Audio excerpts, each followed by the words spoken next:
Uh, Very good night. Should I start like that? Okay. Very good welcome. A very welcome to all of my dear listeners and my dear friends. Today we are here to proceed further through the life of our master Sri Ramakrishna Paramhansa Dev. In the last episode, we came to know about Joginda Nath and who was back then blackmailed by his mother, and out of that Maya, what should I say? He gave his consent for his marriage actually. So, what happened next? Let's proceed further. Though he did it for the satisfaction of his mother, yet he understood what it meant for him. His marriage had ruined all his religious prospects and, besides, had raised an insurmountable barrier between himself and Sri Ramakrishna. With dropping spirits, he said to himself, "Who is more wretched than the man who cannot keep his promise? Will Sri Ramakrishna love me as before? He is the embodiment of renunciation, and I shall have to pass my days in pursuit of sense gratifications. Of what use is my going to him anymore? He marked out the path of spirituality for me, but I could not follow it. I told him of my desire to lead a celibate life, and I remember with what joy he hailed it. How can I appear before him now? His heart sank within him as he surveyed his position. He decided not to see Ramakrishna again and tried to divert his mind with business. The master heard about the marriage and was desirous of seeing the boy. He sent for him repeatedly, but Jogin did not come. Everyone said that he was different since his marriage and that he would not even mention Sri Ramakrishna's name. As Jogin disregarded his repeated summons, Sri Ramakrishna one day called one of Jogin's friends to him and said, "What sort of a man is Jogin?" Before he left for Kanpur, I lent him some rupees of which he neither gives any account nor does he come himself, even though sent for. Will you please go and tell him this? Jogin remembered that he had been given a few rupees to purchase some things for Sri Ramakrishna. The articles had been sent long ago to Sri Ramakrishna, but he still retained the change consisting of a few annas. At first, he thought of returning them personally, but after his marriage, he decided not to visit Sri Ramakrishna again and was on the lookout for someone through whom he could return the money. Sri Ramakrishna's complaint cut him to the quick. He said to himself, "True, I may have lost all hope, but I am not so far gone as to become a swindler. Does he really consider me so low as that? All right, I shall go and return those annas this very day." That very afternoon, Jogin started for Rani Rashmani's garden, and as he was reflecting on his hard lot, he came to the eastern veranda of Sri Ramakrishna's room, whence he saw the master seated on his small bedstead with his cloth thrown carelessly on his lap. As soon as Sri Ramakrishna saw Jogin, he rushed forward to meet him, holding the cloth under his arm like a boy.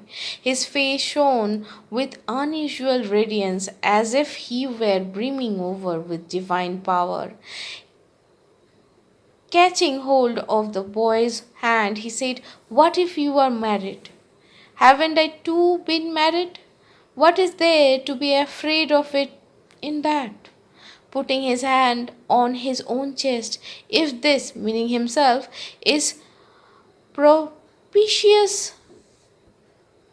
even 100,000 marriages will be powerless to affect you.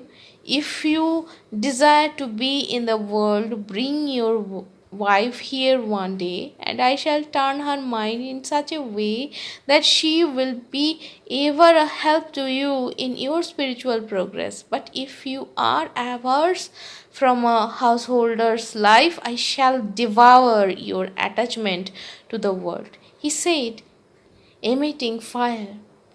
So, what happened next, we will come to know in the next episode. Till then, today I'm stopping here for the English segment. So, let's start the translation. আমরা আগের সপ্তাহে যোগেন্দ্রনাথ সম্বন্ধে জানা শুরু করেছিলাম, যিনি একজন বিশিষ্ট শিষ্য ছিলেন শ্রীরামকৃষ্ণ পরমহংসদেবের। এবং আগের সপ্তাহে আমরা জেনেছি যে তার মা তাকে রীতিমতো মানে কি বলবো, তাকে ইমোশনালি ব্ল্যাকমেল করেছিলেন। এবং তাতেই তিনি তার ফলে যোগেন্দ্রনাথ সম্মতি জানান তার নিজের বিয়ের জন্য। এরপর কি হলো? এরপর হলো এই যে যোগেন্দ্রনাথ নিজে মনে মনে ভাবেন যে আমার জন্য রামকৃষ্ণদেব ঠাকুর কি কি পথ বাতলিয়ে রেখেছিলেন আধ্যাত্মিক দিকে, আর সেখানে আমি এখন বিয়ে করতে যাচ্ছি। যদি বিয়েই করি তো তাহলে সব শেষ, আমি আর কখনো ঠাকুরের সঙ্গে দেখা করব না, দেখা করে লাভটাই বা কী। এই সমস্ত 7-5 ভেবে তিনি রামকৃষ্ণদেবের সঙ্গে দেখা করা বন্ধ করে দেন। আর এদিকে শ্রী রামকৃষ্ণ বারবার লোক পাঠান, খবর পাঠান, যাতে যোগিন আসে তার কাছে। কিন্তু সে তো আসে না, কারণ সে তো দৃঢ় নিশ্চয় করেছে যে না, আমি আর ঠাকুরকে মুখ দেখাবো না বা ঠাকুরের কাছে যাব না। এই সমস্ত ভাবনা চিন্তা করতে করতে শেষ পর্যন্ত একদিন হঠাৎ করে শ্রীরামকৃষ্ণ যোগিনের একজন খুব ঘনিষ্ঠ বন্ধুকে বলে, ও যে আমার থেকে টাকা নিয়ে গেল, আমাকে কোনো হিসেব দিল নি, নিয়েও গেল, কোনো হিসাবও দিল নি, না আমার কাছে ফেরত দিল, এতবার লোক পাঠাচ্ছি। এই কথাটা শুনে যে যোগিন এত দিন অবধি ঠাকুরের কাছে যায়নি, সেই যোগিনী হঠাৎ মনে করলো যে হ্যাঁ, আমি তো কানপুরে যাবার আগে নিয়ে গেছি ঠাকুরের কাছ থেকে, তবে যে টাকাটা নিয়ে গিয়েছিলেন তার থেকে যা জিনিসপত্র কেনার, সেই জিনিস তিনি দিয়ে এসেছেন, শুধু ওই খুচরো টাকাটা দেওয়া বাকি, যেটা বেঁচে গেছে। কারণ তারপরেই ঘটনা পরম্পরায় তিনি যখন কানপুর থেকে ফিরেছেন সেদিনকেই বা সঙ্গে সঙ্গেই তার বিয়ে হয়ে গেছে, এবং তারপরে তিনি নিজের দৃঢ় প্রতিজ্ঞ হয়েছেন যে তিনি আর দেখবেন না, ঠাকুরের কাছে যাবেন না। তাই এইসব তালে গোলে সে তো আর টাকা ফেরত দিতে পারেনি। প্রথমে সে ভেবেছিল নিজেই যাবে, তারপরে এই তালে গোলে হওয়ার পর সে আর যাবে না। এই সমস্ত ভাবনা চিন্তার পরে হঠাৎ তিনি মনে করলেন যে আচ্ছা, ঠাকুর কি আমাকে এতটাই নীচ মনে করেন? তো এই সমস্ত ভেবে চিনতে তিনি চললেন রানী রাসমণির বাগানে। আর তিনি তো চললেন, শেষে যখন পূর্ব দিকের বারান্দায় এসে পৌঁছলেন, দেখেন যে শ্রীরামকৃষ্ণ তার কাপড় চোপড় খুব লুজলি নিজের কোলের ওপরে রেখে আর বসে আছেন। আর তারপরে যোগিনকে দেখেই, মানে সেই সময় তার মধ্যে এতটাই আধ্যাত্মিক শক্তি ছিল, এতটাই উজ্জ্বল ছিল, উদ্ভাসিত ছিল, যে কেউ দেখলে বলতে পারে যে তিনি আধ্যাত্মিক শক্তিতে মানে বলীয়ান হয়ে রয়েছেন, তখন একদম শীর্ষে রয়েছে তার আধ্যাত্মিক শক্তি এরকম। তো তিনি যোগিনকে দেখে বলেন যে বিয়ে হয়েছে তো কী হয়েছে, এই আমি কি বিয়ে করিনি? যদি কেউ নিজে সত্যি সৎ থাকে, সে নিজের এতে স্থির থাকে, তাহলে তো সে হাজারটা বিয়ে করলেও তার কিছু যায় আসবে না। এই যে এই শরীরটা কি বিয়ে করেনি? আর তুই তোর বউকে নিয়ে আয়।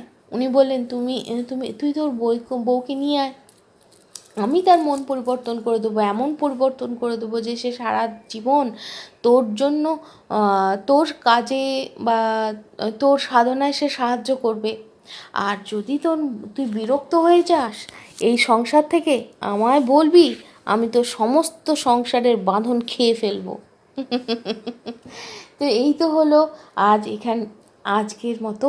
তবে আজকের থেকে জানা গেল যে দেখুন, যতবার যোগিন সংসারী হতে গেছে তার সংসার করা হয়নি। সে চাকরি খুঁজতে গেল, সে ভালো চাকরিই পায়নি। জোরজার করে তার বিয়ে হলো, কিন্তু তাতেও হলো না।